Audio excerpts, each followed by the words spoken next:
تہجد کی نماز پڑھنے والے کو اللہ تعالیٰ دنیا میں ہی دو چیزیں ضرور عطا فرماتا ہے۔ اگر آپ تہجد نہیں پڑھتے ہیں تو امید ہے کہ اس ویڈیو کو دیکھ کر آپ ضرور تہجد پڑھیں گے، اور اگر آپ تہجد کی نماز پڑھتے ہیں تو پھر آپ تیار ہو جائیے ان دو چیزوں کو لینے کے لیے جو اللہ تبارک و تعالیٰ اپنے بندوں کو دنیا میں ہی عطا فرما دیتا ہے۔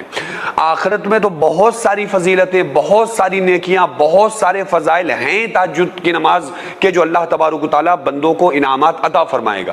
کہ اللہ تعالیٰ اپنا قرب عطا فرمائے گا، اللہ تبارک و تعالیٰ پلسرات سے جلدی گزار دے گا، اللہ تبارک و تعالیٰ قیامت میں اس کو اپنا دیدار خاص عطا فرمائے گا۔ وہ تمام فضیلتیں، تمام خصوصیات ہیں،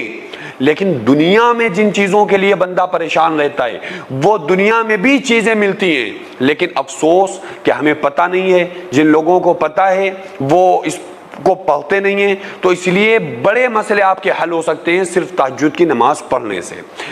پہلی چیز تو یہ ہے کہ جب کوئی بندہ تہجد کی نماز پڑھتا ہے اور اللہ تبارک و تعالیٰ کے سامنے آتا ہے تو اللہ تبارک و تعالیٰ اس بندے کو